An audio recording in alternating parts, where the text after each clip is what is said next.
Voilà. Maintenant que nous avons chargé l'ensemble des librairies dans notre environnement de travail, maintenant ce qu'on va faire, c'est importer la base de données. Donc il suffira juste d'exécuter voilà, cette ligne de commande là, read.csv, parce que c'est un fichier d'extension CSV. Avant de revenir sur la ligne de commande, nous allons vous montrer notre source, c'est-à-dire là où on a téléchargé la base de données. Donc, vous voyez, c'est en fait le compte GitHub de Mamadou Diagne. C'est un patriote sénégalais qui a eu l'initiative de structurer l'ensemble des informations issues des communiqués de presse issus du ministère de la Santé et de l'Action sociale ici au Sénégal. Donc, il a structuré l'ensemble de ces informations, l'ensemble des communiqués quotidiens, et il a structuré l'ensemble de ces informations sous forme de table, et il a mis l'ensemble des bases de données en open source, donc vous pouvez facilement télécharger sans aucune contrainte. Nous, une fois que vous rentrez dans le fichier data, donc vous téléchargez cette base de données région. Donc une fois vous venez là et vous téléchargez tout le fichier zip qui va compresser l'ensemble de ces dossiers là. Donc vous venez ici, vous rentrez dans data, et donc voilà, la base de données que nous utilisons ici, c'est la base de données région K. Voilà, région K. Donc vous avez vu, voilà, donc voici la base de données donc que nous utilisons. En fait, cette base de données n'est rien d'autre que le nombre de cas confirmés de la COVID pour chaque région administrative du Sénégal. Et donc, quand vous regardez, donc voilà, donc ici c'est en fait la dernière ligne, c'est le nombre de cas cumulés pour chaque région administrative. Donc voilà, donc c'est cette base de données que nous allons utiliser tout au long de ce projet. Nous revoilà dans notre environnement de travail. Maintenant, je vais exécuter cette commande qui va me permettre ici d'importer notre base de données. Donc, header égale true. Cet argument nous permet ici de lire l'entête de notre base de données, et séparateur virgule, c'est en fait le séparateur de la base de données.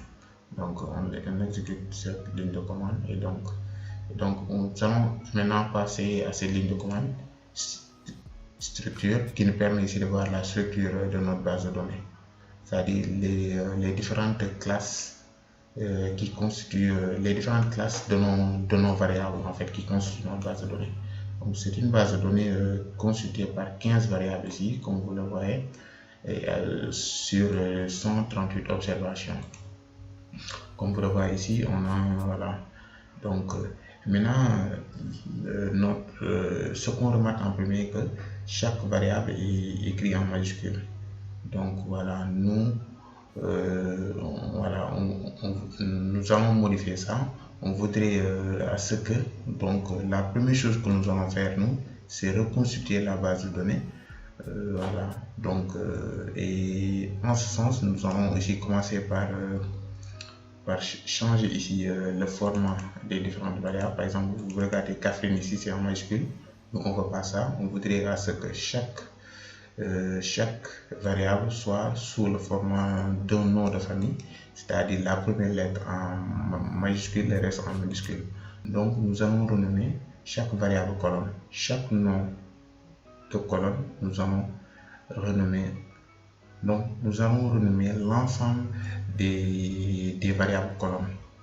Donc pour cela, nous parlons de cette ligne de commande là, et la commande principale qui permet de faire ça, c'est en fait start to title. Donc voilà, c'est en fait la structure. Donc une fois qu'on va exécuter cette ligne de commande, on revoit maintenant ici à nouveau la structure. Donc on voit que c'est en fait la commande est bien exécutée. Et donc maintenant, si vous regardez ici Dakar par exemple, la première lettre en majuscule est en minuscule. Maintenant, deuxième constat, donc vous remarquez que R gère mal ici les accents. Donc ça, c'est une anomalie. Et également, deuxième étape, nous allons essayer de corriger ces différentes anomalies. Et donc chaque lettre accentuée a été ici mal éditée. Donc R gère mal les accents, nous allons essayer de corriger ça. Et voici les différentes lignes de commande qui permettent ici de renommer les noms des régions avec accent. Donc pour cela, je vais effacer ici. Donc je vais vous montrer un peu. Donc je vais mettre names. Quand je vais mettre names région, voilà, donc vous avez vu, donc on a les noms des différentes variables colonnes, et donc vous avez vu ici que par exemple Kédougou se trouve à la 7e position. Donc voilà, donc je vais exécuter toutes ces lignes de commande là.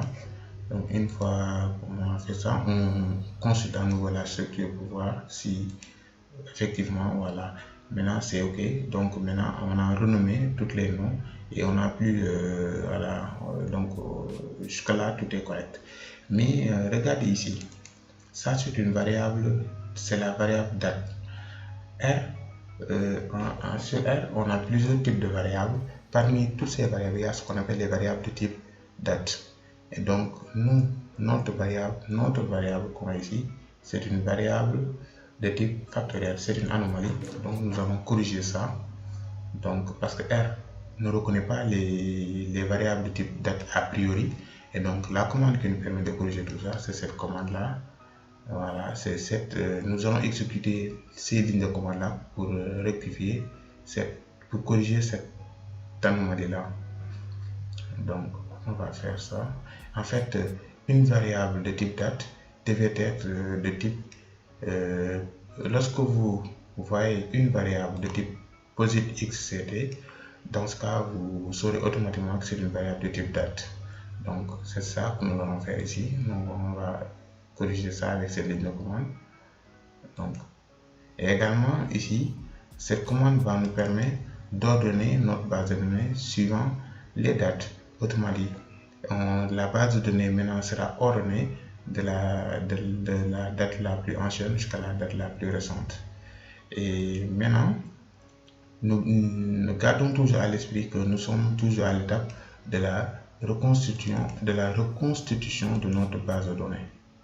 Et donc, je vous montre un peu l'idée de cette partie. L'idée est de partir de notre base de données qui est ici. Cette base de données là. Voilà. Donc, au départ, on a une base de données qui est comme ça. Et donc, nous, ce qu'on veut, c'est en fait extraire la dernière ligne ici, qui est le nombre, qui est en fait le nombre cumulé des cas de Covid pour chaque région administrative. On va l'extraire pour en reconstituer une nouvelle base de données qui va contenir que deux variables, les noms des régions administratives et les nombres de cas confirmés. Donc c'est ça l'idée de cette dernière étape. Donc revenons ici et donc voilà pour cela. Voilà. Donc regardons, consultons la structure pour voir un peu. Voilà. Maintenant regardez ici la variable date. Et la classe de la variable date a changé. Maintenant, c'est une variable de type POSIT-XCT, c'est-à-dire c'est une variable de type date. Maintenant, R reconnaît cette variable en tant qu'une variable de type date. Donc, on vient de corriger l'ensemble des anomalies qui se retrouvaient dans notre base de données. Maintenant, on a une base de données propre. Maintenant, ce qu'on va faire, c'est extraire la dernière ligne et en fait concevoir une nouvelle base de données qui sera constituée que par ces deux colonnes.